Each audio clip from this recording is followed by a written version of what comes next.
class 8, and we're doing we're focusing on the mitzvot of Shema. Obviously, Shema. Everybody, all you senior fellowship types know that is obviously a core tefillah prayer declaration in Judaism, and has foundational mitzvot. So we're going to pay attention to that.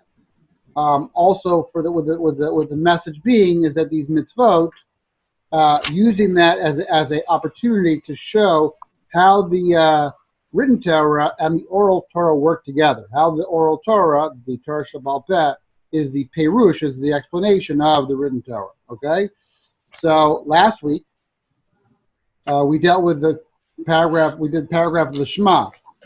So let's take a look at Shema for a moment. Shema Yisrael Hashem Elokeinu Hashem Echad. Understand, Israel, the Lord is our God. The Lord is uniquely one. Right. So, what does that associate with? There's actually 7 mitzvot in the first paragraph of Shema. What mitzvah is that? We talked about the belief, unification, one God. Right, knowing that God is one. In other words, because Moshe is telling the people that Hashem, our God, is one. Now, is that something which is self-evident, or that requires some reflection, some discussion, some investigation? Or is it just self-evident? What do you guys say? I think it's not self-evident. It's not exactly. It is not self-evident. In fact, we are living in the United States of America, which has been very good to the Jewish people. 82% of whose population are Christian, who believe in the Trinity, which, from a Jewish perspective, lacks the notion of God, lacks unity. There's 3 persons, 3 qualities, 3 attributes, whatever you want to call it. It's 3. It's 3 something, right? So that's a lack in the unity of God. So it's obviously not so self-evident. Christians are smart people too. So, sorry, how do we reconcile, though? I think I asked this during the fellowship class. How do we reconcile how we also, as Jews, associate God with different attributes and have different names? Hashem, the Shekhinah. Like, how do we reconcile that concept that we also look at God as one, but still define God in different ways? That's an excellent question, Shira. Literally, the expanded response to that question is literally a course. I'm not exaggerating. I mean, just to show you, the Ram alone, and he's not, and all the great, scholars in the medieval period wrote extensively on this issue on the attributes of God. But I'm going to give you the short answer. Okay, what fundamentally when we say that, for example, Moshe heard God describe himself being Hashem Kel Rachum V'Chanan, God who is compassionate and gracious, right?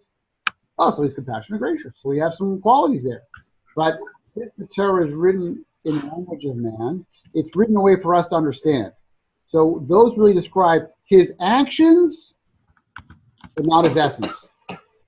That describes what emerges from him, but not who he is. We do not know what he is. So we use all these terms to describe different aspects of his, we call Midas Hadin, Midas Harachim, God's divine rule of justice, judgment, and his compassionate. So we have all these different features, describes his reactions to us, his principles of action. But it's not who he is. He's one. So he can't be, he doesn't, and doesn't, therefore he can also not have change. So when we think of 13 principles, 13 midot, 13 attributes, as you said. Those 13 attributes, those would be explained as being ways for us to be able to better understand Hashem's actions, and so that from that we can sort of learn who Hashem, is, or what we're supposed to learn about or understand from Hashem. Correct. Okay. Thank you. But I'm saying, but that's called the bottom line. But it's not.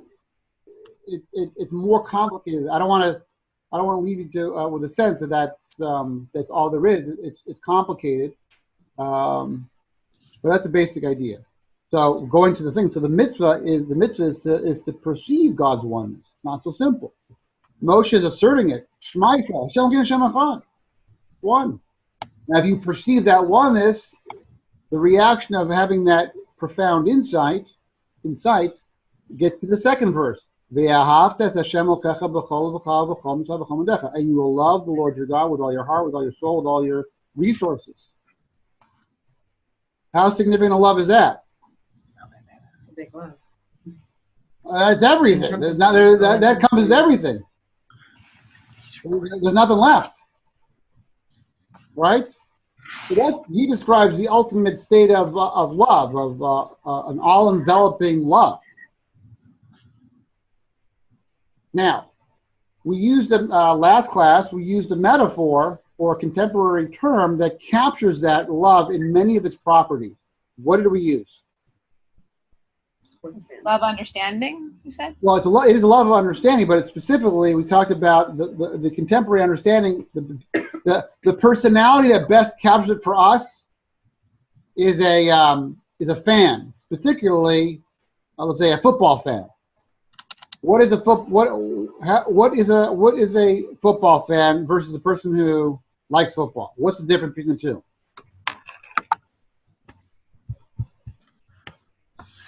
Tell you. As someone who doesn't even know when football season starts.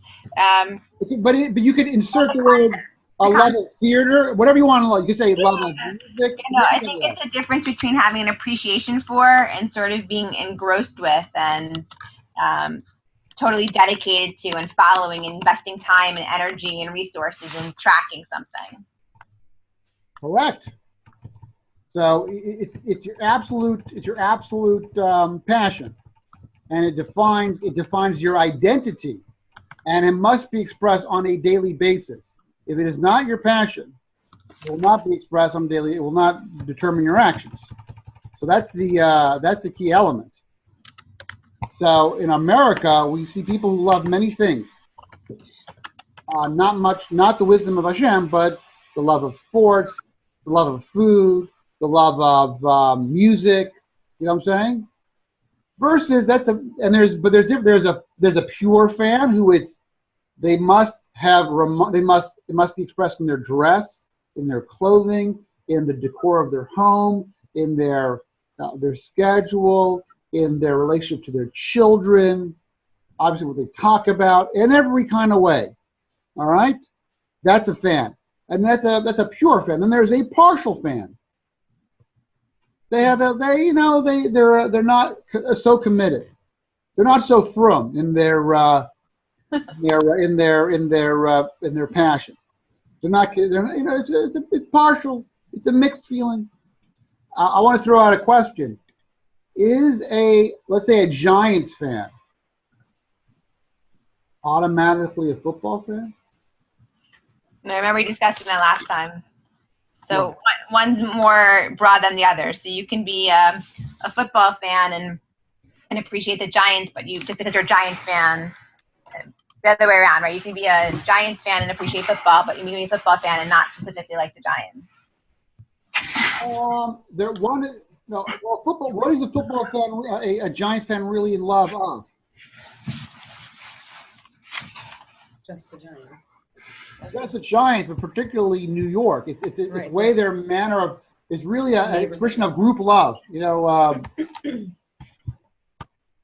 It's sheer as in the dynamic is there's a sense of getting the satisfaction, the sense of security from your group.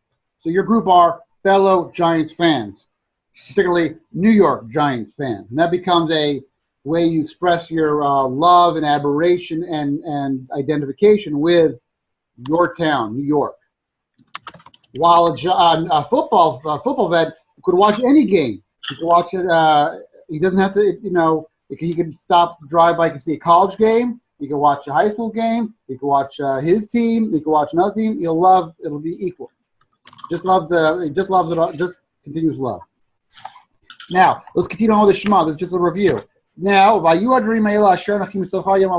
these matters will be upon your, like many they will be on your heart.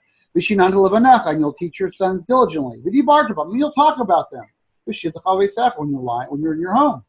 And you go on your way. When you lie down, when you get up.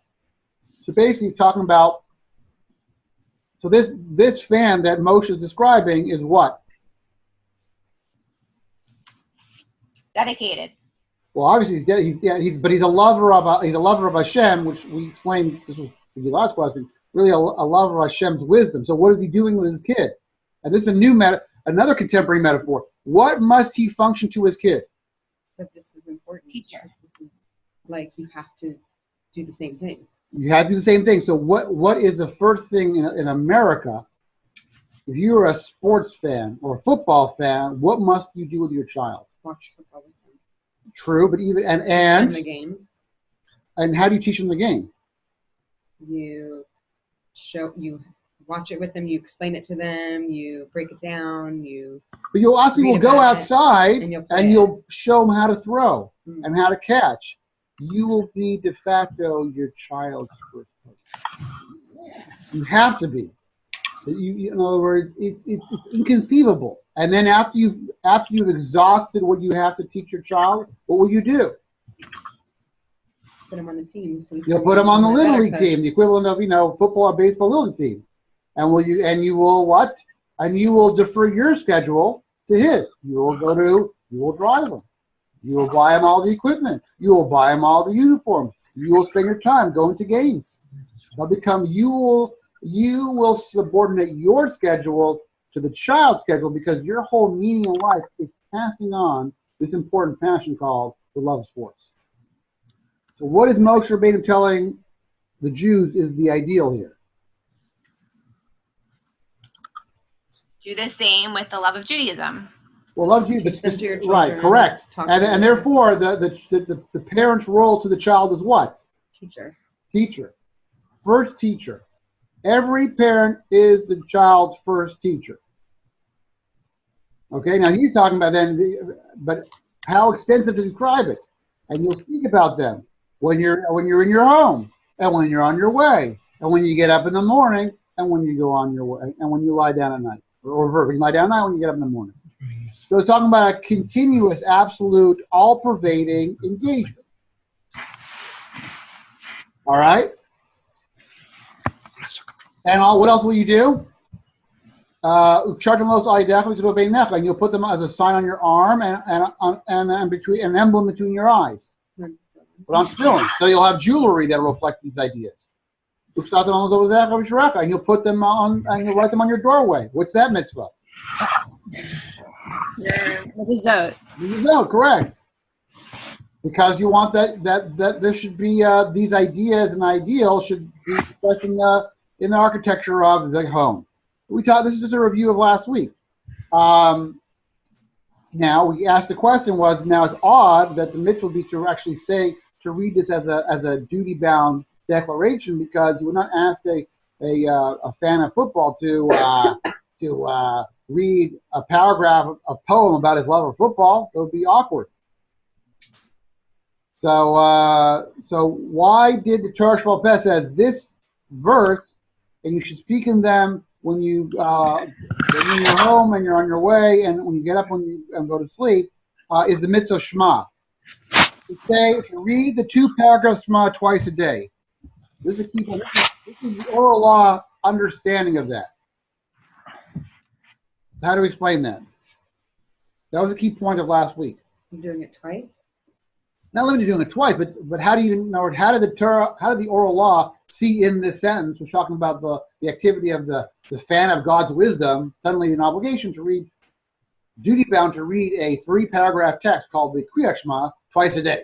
Well, it's like you're immersing yourself. So it's like you're the first thing you think of then almost when you wake up. So it's like in your head at the beginning of the day and then at the end of the day. So it's just like you're completely like in that frame of mind. Correct. So can a Jew automatically walk in and become a fan of God's wisdom that's the totality absorption of his life? Is that going to be most Jews? No, because we all have other loves. We also like other stuff, like watching TV, like, listening to music, like hanging out with friends, like shopping, right? We have a love of Hashem's wisdom. We've had that experience. There's an attraction there, but we're also torn and pulled by other loves, right? So the Kriya Shema is written. The obligation is for the person who is on a program to become a lover of Hashem and Hashem's wisdom, but is not there yet, which basically is 99% of all Jews. So therefore, there's a mitzvah Shema. Is that clear? In other words, it's a step in that development. Now, if a person is like a Rabbi Akiva or Rabbi Judah the priest who wrote the Mishnah, they don't have to say Shema anymore. They're exempt from. They just say the first sentence of Shema. They're done. How could it be?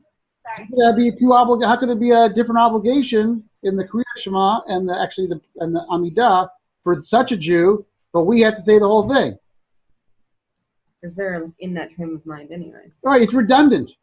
They're already there. They're already there. It's like taking the guy who's like the super fan says, read this declaration of why you love football. What do you mean? It's like, I'm wearing the baseball hat. I'm wearing the jersey. I got the big screen TV. I got the wings. I got my kid. I'm doing my on my smartphone. I'm adjusting my fantasy football. I got the WFAN on the side. I'm watching 4 games simultaneously, and I got to tell you, I love football. It's obvious from every pore in my body that I'm a lover of football. I don't have to read a declaration. I radiate love and obsession with football. My absolute all-encompassing passion. So that's the key point. That's really what I've just done is sort of a summary of last week. Now, let's go on to the next mitzvah. The next mitzvah is V'shinat levanecha, and you shall teach your son, is the mitzvah of lilmod Torah, to learn Torah. Learn Torah. Okay? Now, it's interesting that the mitzvah is presented in not only the first paragraph of Shema, but also in the second paragraph of Shema. Is that clear? Let's go to the second paragraph of Shema. Who would like to read that? All right, second paragraph of Shema. One second, I gotta get to it. V'haya im Shemo. I know read English. 363 is there for Shabbat. Three. I don't know if you're in Shachar. I got it. Okay. And it will come to pass that if you continually hearken to my commandments that I command you today, to love Hashem your God and to serve him with all your heart and with all your soul, then I will provide rain for your land in its proper time, the early rains and the late rains, that you may gather in your grain, your wine, and your oil. I will provide grass in your field for your cattle, and you will eat and you will be satisfied. Beware for yourselves, lest your heart be seduced, and you turn astray and serve gods of others and bow to them. Then the wrath of Hashem will blaze against you. He will restrain the heavens so there will be no rain, and the ground will not yield its produce. And you will swiftly be banished from the goodly land which Hashem gives you. You shall place these words of mine upon your heart and upon your soul, and you shall bind them for a sign upon your arm, and they shall be tefillin between your eyes. You shall teach them to your children, to discuss them, while you sit in your home, while you walk on the way, when you retire and when you arise, and write them on the doorposts of your house and upon your gates, in order to prolong your days and the days of your children upon the ground that Hashem has sworn to your ancestors to give them, like the days of the heavens of the earth. Okay, good. So, I seem to have lost them. Oh. All right. Who is? All right. Good thing they weren't reading there. All right. So notice the first sentence. Now it comes back if. Now they were the word continue. If you will hearken to my commandments, hearken to my commandments that I command you today, to love Hashem your God and to serve Him and with all your heart and with all your soul. Then I'll provide rain in your land in the proper time. So what kind of state are the Jews being? What Moshe's talking? This is a couple of chapters later. Moshe's talking to Jews. What state of being are the Jews in from this paragraph of Shema? Well, from this one, it sounds like they're not like in this all-encompassing. It's like, so this is what you're required to do. Right. Suddenly it's all kinds. He's getting all up in the grill like it's being an obligation. Right. They're saying, if you listen and you serve Hashem as love, Right. then you'll get the rain, you'll get this fun, you'll get this agricultural success. Mm-hmm. But you got to now notice, he says, beware of yourself lest you be seduced.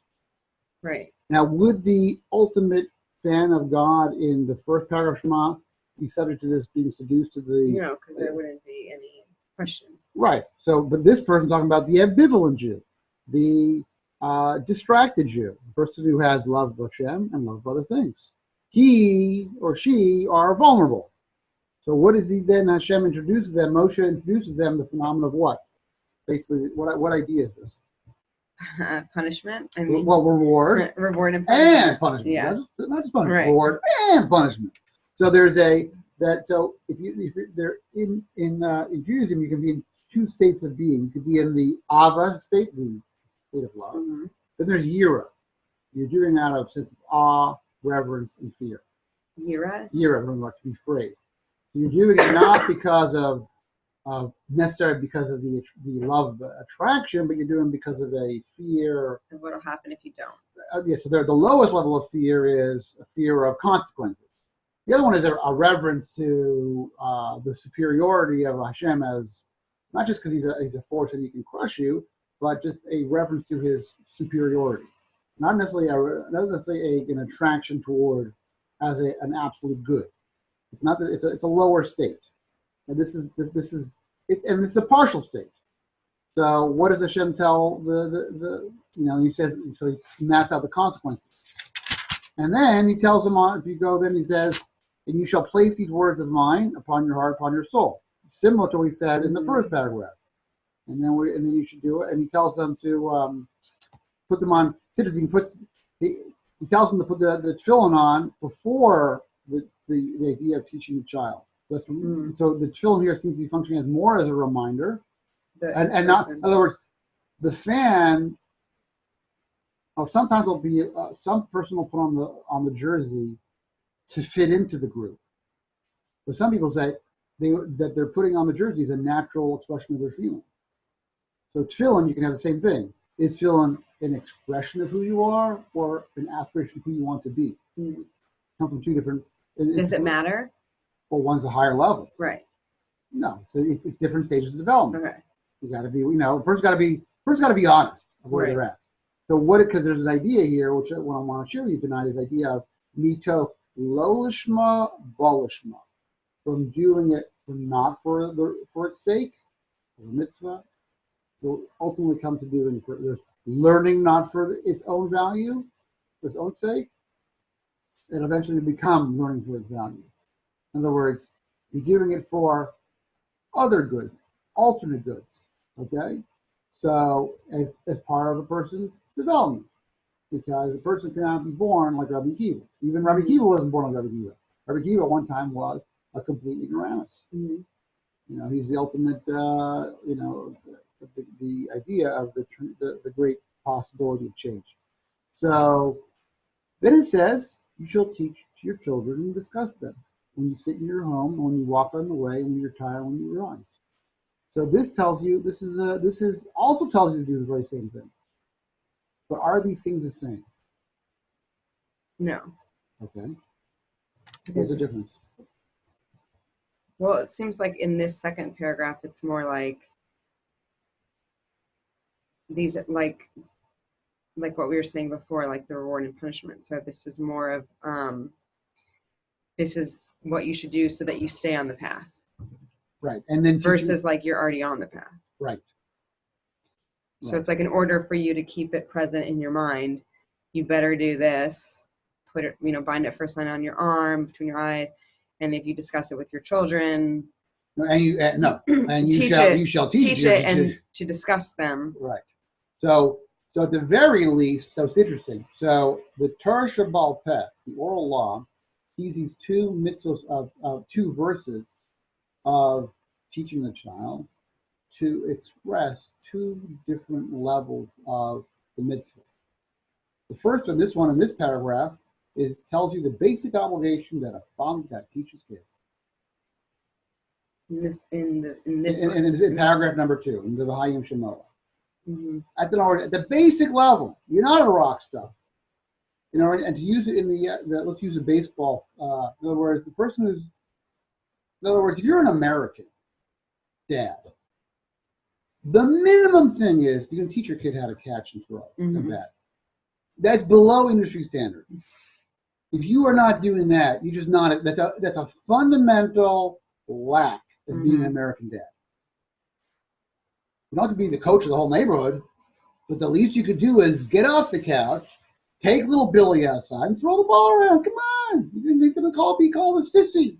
You got to help him out. You can't do that to him. The minimum quantity, the basic halachic obligation as an American dad. Then there's the next level. Then there's a little league coach dad, right? He's picking up the kids. He's throwing the equipment in the back. Come on, guys, we're gonna go. Serve peace for everybody. All right, there's a certain guy. He loves his love of the game. Is not limited to making sure his own kid plays baseball. Of course, his kid will play baseball, but the whole neighborhood, any kid who wants to play. And the measurement is a real guy is the little league coach who will even maintain himself being the coach of the team even after the kids grow up. That person is really lishma. He's doing it for the absolute passion of the game. You have the pure fan, therefore he's the pure coach. And this partial coach. The minimum, all right, I'll teach my kid, but I'm not gonna teach every kid on the block. Why am I? I'm not gonna do that.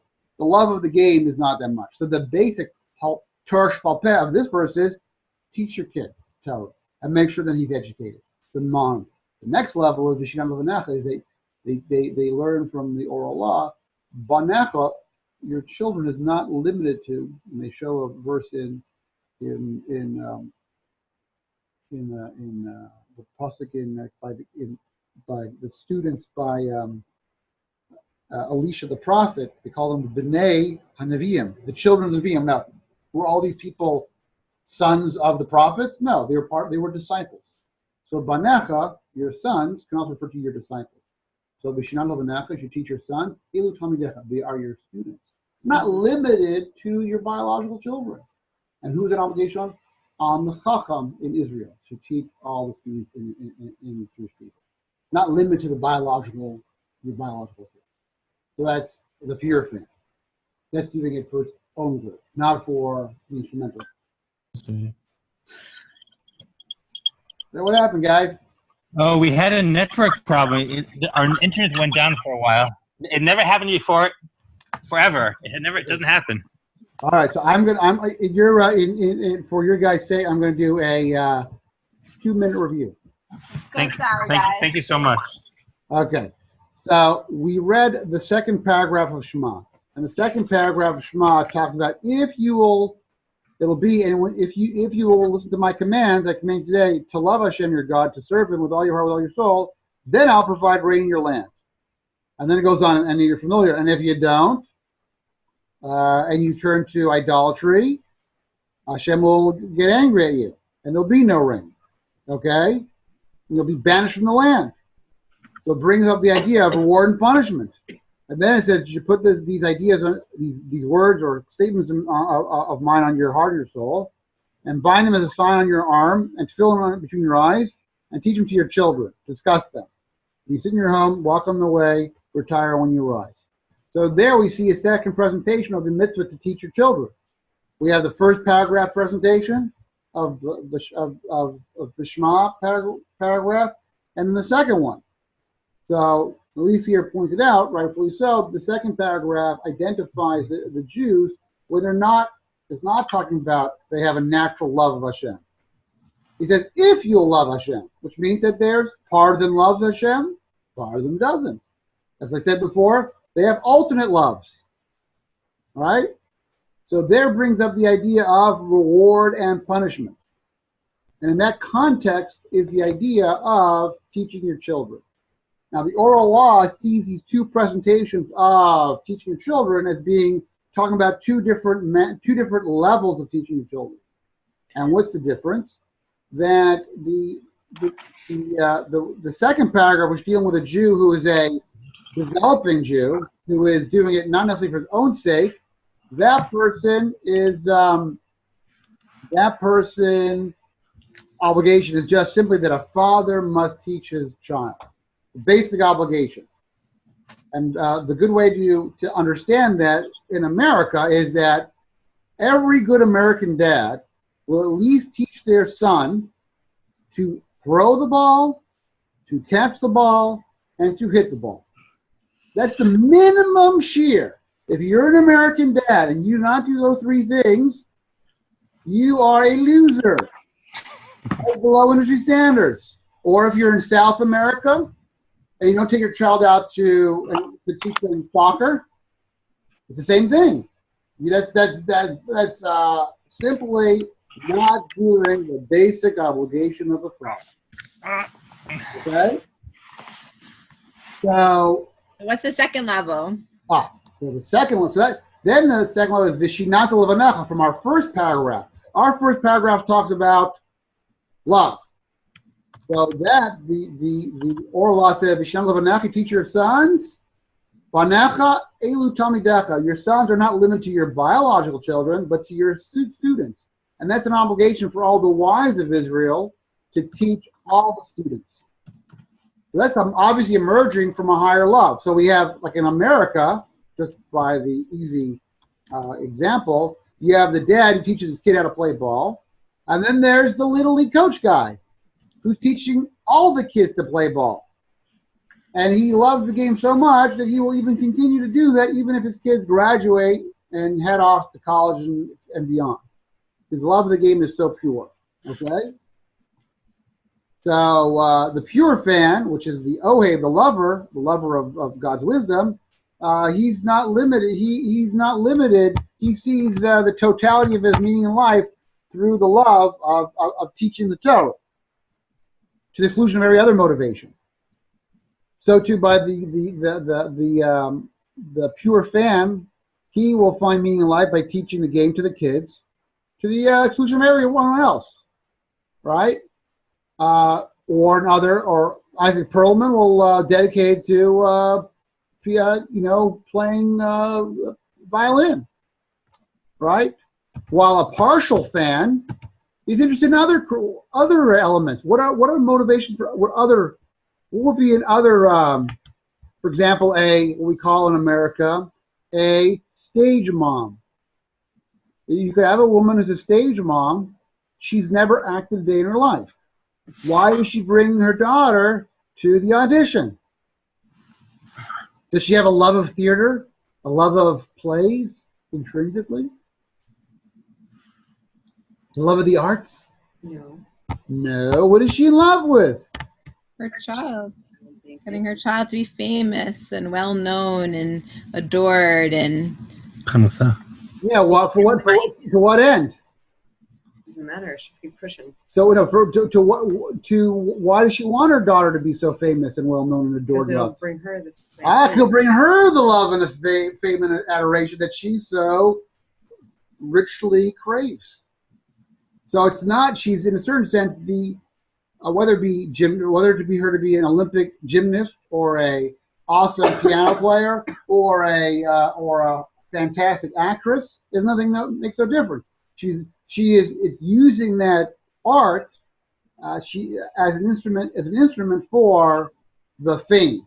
That's not a pure fan. That is that's called selling out. That is it's a mixed motivation fan. They're not intrinsically a fan of gymnastics or of piano or of violin or of theater. It's only because the vehicle of broadcasting to the community of how amazing a child my daughter is. So, Rabbi, can I ask you a question? Yes. So you're saying that the Torah says the obligation to teach your child, your son, but in two different contexts. Right, and the next level is to teach all people, and that must be rabbinical law. No, that's an obligation on the wise of Israel. But where does it say that in the Torah? So he's saying Vishinanta Levanecha, and you should teach your sons in the first paragraph, which is the context of love, is addressed to a certain person who is that person, who is the lover, which is the person who has an independent, is a pure fan of the wisdom of Torah. So he's going to teach likes to teach Torah doesn't care. He doesn't need to be teaching his own kid. Doesn't need to get that satisfaction that I'm making my kids smarter. That's not his interest. It's doing for their own sake. While in the second obligation was talking to the developing Jew, that the person has to at least teach their own biological child. And it says to teach others as well. I'm just trying to see where it says it. So the oral law says Vishinanta Levanecha. So the oral law learns out that he shows in context that throughout the Tanakh, specifically in the book of Malachim, book of Kings, where it talks about the B'nai HaNeviim, the sons of the prophets. So clearly in the story there of Elijah and Elisha, that they had a coterie of people. They were not obviously not all children of the same father. They were disciples. That Elijah the prophet had students, but they were yet called the B'nai HaNeviim, the children of the Nevi'im. You see that in another context, that you could be a child of somebody without having the same DNA. You're not the biological child, you're the spiritual child, you're the intellectual child, you're the disciple. So in the context of love, talks about the lover's teaching of Torah, which is an obligation on the wives of Israel to teach all the students, to the extent that they can. While the basic obligation for every Jew is to teach his kid, the minimum level, because that at least you'd have the motivation to teach the one that you have the most attraction to, your own kid.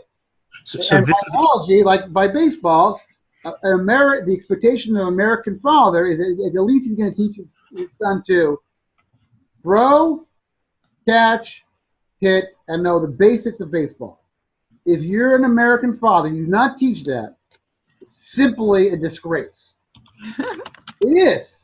And in Judaism, if you're a father and you can't teach your kids the basics of Judaism, it's a disgrace. So just to make sure I understand, the second level to teach all people, that's an interpretation of the second part of the Shema, basically. It's when it says, and you teach diligently your son, B'Shinah Levanecha, it's in the first paragraph of Shema. But the context of that is talking about the expressions of the fan of God's wisdom. It's the higher level. The second paragraph of Shema brings up the issue of reward and punishment. The person who is developing a Jew, developing in their Judaism. So they're not doing it only for the ideal motivation, but for other motivations. Therefore, that guy is limited to the lesser obligation. He's not obligated to teach everybody, just to his own children. But I mean, that's interpretation. Well, it says in both cases you teach your sons. Right. And so the oral Torah basically interpreted that to mean, what you said, right? It's an interpretation. Well, the first one, you should teach your sons, is as the verse says. I mean, that's not much of an interpretation. Right, but the second one. You got to teach your son. That's literally. But the oral law saw in the first paragraph because of but my point being from contextually, because talking about the expression of the lover, the lover of God's wisdom, is talking about the guy who loves baseball or art or anything is not going to limit expressing about his love, talking about his love only to his own kids. If you ever been to somebody who has a big passion about, whether it be rock and roll or cooking or shopping, whatever their passion is, they don't limit it to their own kids. They have to talk to anybody who will listen. Have you ever met such people? Yes. Okay, so my question. And they can't stop. It's like literally involuntary. If they are passionate about something, they must talk to anybody, and they will actually talk to that person, and they will lose all track of time. So quick question, Rabbi. One more measure of their involvement. One more question. If that's the case, if that's what it means by the first paragraph, to teach all people, why didn't the Torah simply say that? Because the Torah is supposed to be learned, that there is a concept on the written Torah on its own right, which is the lover of Torah, the lover of God's wisdom will teach his kid, but they say Mipia Shmua Lamdu, they saw an additional insight. But what I'm trying to show you is that the the interpretation of the oral law to the written law is organic. You know what I'm saying? From context, it fits in. What I'm trying to share you is that it's the oral law's perush, is to push away the dross and to show you the diamond, to show you the clarity. So it can highlight the key elements. So we saw by the Kriyat Shema, it's telling you how the Shema is an activity which is for the person who's developing in their love of God's wisdom. So as Elise eloquently said, that you start your day, you focus on what's important. When you start your morning, so therefore it could be possibly to weave in throughout the day. When you come home, which is entertainment time, the day is over, pour yourself a tall frosty whatever. To say the Shema, it also qualifies it makes you make the decision about of all the loves that I can be possibly involved in. I'm promoting the love that I should try to be involved in to a greater extent. So the oral Torah was given by God, right? It's not that human beings interpreted. It was given by God. Correct. Well, hold on one second. So there is the primary oral law, and then there's extension, which was based upon there were certain principles of the oral law that were then further expounded by the rabbis. I see. Okay? In other words, you know what I'm saying? So that's one of the things Rabbi Wild always taught in his first class from Mount Sinai to Manhattan. I shared about this, that there's different parts of the oral law. What I'm sharing with you is the primary part of the interpreting of the verse of the Torah, which you teach your son that can be conceived in two levels. And that actually has two halachic expressions, two mitzvah expressions. And I'm sharing you, what I want to show is that really one is a natural, by understanding the context of the paragraph, you see, well, where did the oral law get that from? You see, because if you don't have that contextual understanding, it seems they're pulling it out of nowhere. It looks like they're making stuff up. You're saying, this talks about this, and this is about this, and this is about something else.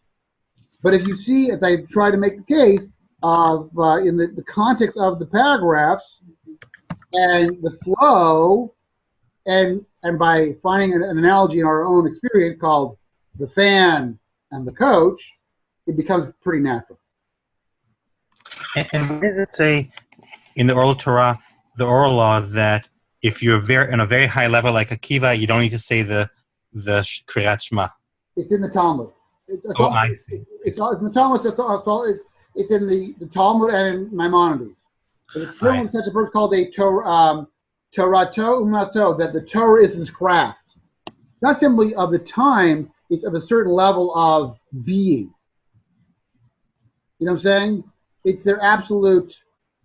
We don't see that many of those kind of people. You see plenty of sports fans who are like that.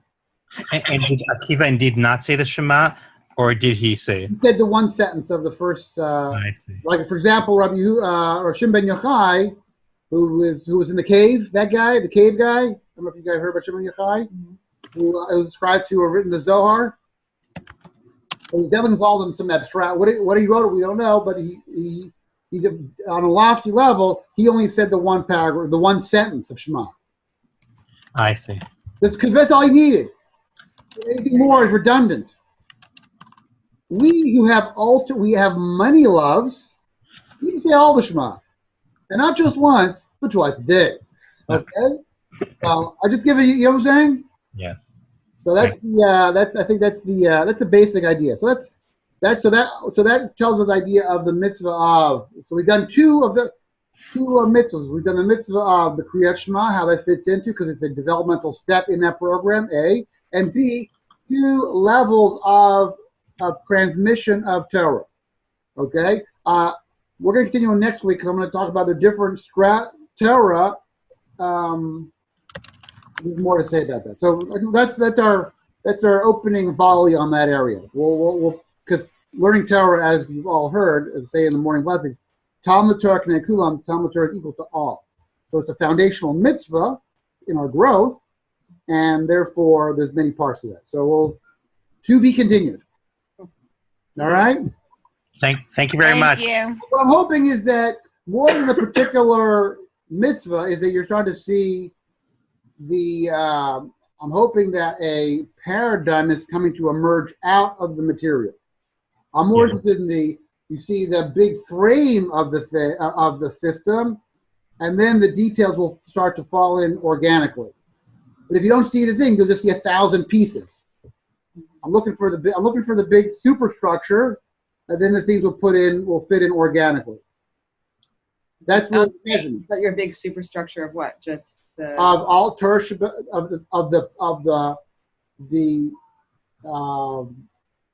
how the written law and the Torah law work together with some of the, not just some examples, but critical mitzvahs, which are foundational mitzvahs, and how those work together. And then what we're going to see as we progress is that the mitzvahs are going to be perceived as constellations. For example, you notice that in the what mitzvahs seem to go together. There is loving God, oneness of God, teaching Torah, tefillin, and mezuzah. So those are little bundles. They seem to go together.